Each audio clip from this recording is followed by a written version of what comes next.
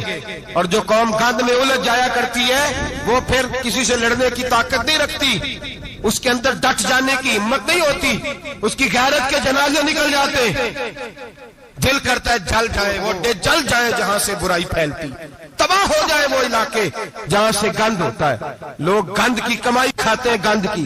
ایکٹروں کے ساتھ کھڑے ہو کے فوٹویں کھچاتے ہیں اور گناہ پہ فخر کرتے ہیں، اور گندے لوگ کہتے ہیں اللہ کا فضل ہے ہم گند پھیلا رہے ہیں. ثم معاذ اللہ، لوگ گناہ پہ فخر کرتے ہیں چوکوں چوراہوں میں.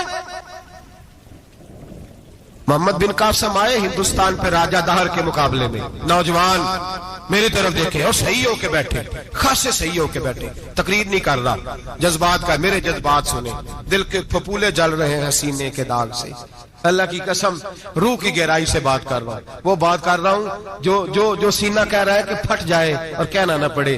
قرآن و حدیث پڑھتے ہیں اور پھر اپنا حال دیکھتے ہیں تو لگتا یہ ہے کہ عذاب قریب آ گیا ہے، لگتا ہے زمین پھٹنے والی ہے، آسمان گرنے والا، لگتا ہے قریب آ گیا ہے سارا کچھ. سمجھے کہ عرض کر یہ بات اگر آپ سمجھ گئے تو قیمت وصول ہو گئی. اس کو سمجھ گئے تو سمجھ لیں آپ کے مزاج کے اندر اللہ نے تبدیلی پیدا کر دی. محمد بن قاسم 18 سال کا جوان، ایک عورت کی عزت پر راجہ دہر ہندو نے حملہ کیا، محمد بن قاسم بچانے آئے. جب ہندوستان آئے فوج تھوڑی تھی، علاقہ تھوڑا تھا، راجہ دہر کی فوج بہت زیادہ، اور پھر اپنا عرب چھوڑ کے یہاں آ کے ہندوستان میں اس کے علاقے میں اس پہ حملہ کرنا، حالات خراب تھے. محمد بن قاسم پریشان ہے. ایک بزرگ نے دیکھا، کہنے لگے پریشان کیوں ہو؟ کہنے لگا سوچتا ہوں علاقہ بھی اس کا، فوج بھی اس کی، میرے فوجیوں کو تو رستوں کا بھی نہیں پتا، کیسے جنگ کریں گے، کدھر سے آئیں گے، اور پھر ہمیں زبان بھی نہیں آتی، کیسے کام ہوگا، ڈر رہا ہوں. 2-4 دن گزرے تو محمد بن قاسم اشاش بشاش ہو گئے. اور بزرگ کہنے لگے خیر ہے، بڑے مطمئن ہو گئے ہو. کہنے لگے بس راجہ دہر ہم سے مقابلہ نہیں کر سکتا، راجہ دہر ہمارے مقابلے میں کھڑا نہیں ہو سکتا. وہ گرا کے گرا، وہ لڑکھڑایا کے لڑکھڑایا، ریزہ ریزہ ہو جائے گا. آپ کو کیسے خوشخبری مل گئی؟ کہنے لگے مجھے پتا چلا ہے کہ راجہ دہر ذہن کا گندا ہے، وہ تو چچا کی بیٹی کو نہیں چھوڑتا، ماموں کی بیٹی کو نہیں چھوڑتا، خالہ کی بیٹی کو گندی نظر سے دیکھتا ہے. جس کا ذہن گندا ہوتا ہے وہ کسی کا مقابلہ نہیں کر سکتا. ہمیں فتح ہوگی، فتح، وہ گرے گا. وہ بزرگ کہتے ہیں میں سمجھ گیا کہ واقعی سے فتح ہوگی. آج کشمیر کیوں آزاد نہیں ہو رہا؟ فلسطین میں آگ کیوں لگی ہوئی ہے؟ مسلمان جب تک ذہن کا گندا ہے کمزور ہے، جب تک ذہن کا ناپاک ہے کمزور ہے.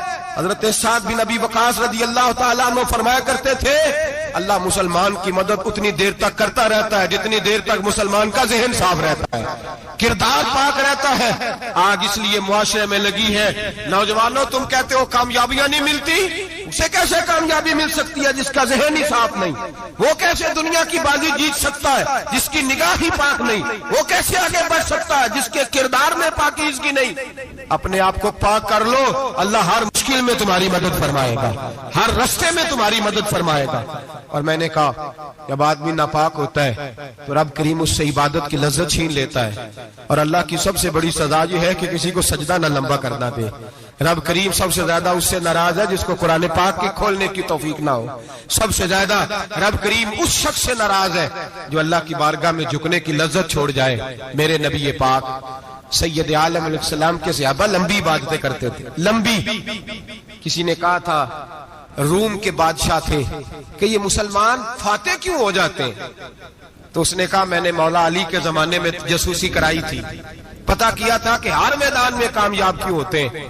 تو کہتے میں نے دیکھا یہ دن کے مجاہد ہوتے ہیں پر رات کے عابد ہوتے ہیں. اب آگے بڑھتے ہیں. قرآن مجید نے سورہ نور کی آیت نمبر 30 میں کہا کہ کل للمؤمنین یغضوا من ابصارہم، فرمایا کہ اے محبوب علیہ السلام مومن مردوں سے کہہ دو کہ اپنی نظریں جھکا کے رکھیں، اپنی نظریں اور اگلی آیت میں فرمایا وَقُلْ لِلْمُؤْمِنَاتِ يَغْضُضْنَ مِنْ أَبْصَارِهِنَّ، فرمایا کہ اے محبوب مومن عورتوں سے بھی کہہ دو کہ اپنی نظریں جھکا. مرد بھی اپنی نظر جھکا کے رکھے گا عورت کی طرف، لیکن یہ ساری پابندی صرف مرد پر نہیں، عورت بھی غیر محرم کا چہرہ نہیں دیکھے گی، اس پر بھی اسی طرح نظر جھکانے کا حکم ہے جس طرح کہ وہ ہر دکاندار کو بھائی جان کہہ کے گفتگو کرنے کی اس کو بھی اجازت نہیں ہے کہ وہ سمجھے کہ پابندی تو مرد نے کرنی تھی، میں نے تھوڑی کرنی تھی. وہ جس کے پاس جائے، جہاں بھی جائے، ڈاکٹر کے پاس جائے، باہر جائے، تو وہ جس طرح مرضی اس کا دل چاہے وہ بات چیت کرے، اس کی عورت کو بھی اجازت اسلام نہیں دیتا. بنیادی طور پہ اسلام شرم و حیا کا دین ہے، حیا کی بات کرتا ہے. حیا کی جب ہم تعریف کرتے ہیں تو حیا کی تعریف یہ ہے کہ کوئی کبھی چیز دیکھ کے نا تو آپ کی طبیعت میں کراہت محسوس ہو، آپ کوئی غلط جملہ منہ سے نکالتے ہوئے ذرا جھجکیں، آپ کوئی غلط بات کرتے ہوئے تھوڑا بوجھ محسوس کریں. ہمارے ہاں تیزی سے فروغ پایا ہے بے حیائی نے. سنگیوں کی محفلیں، یاروں کی محفلیں، اس میں غلیظ گفتگو ہوتی ہے الا ماشاء.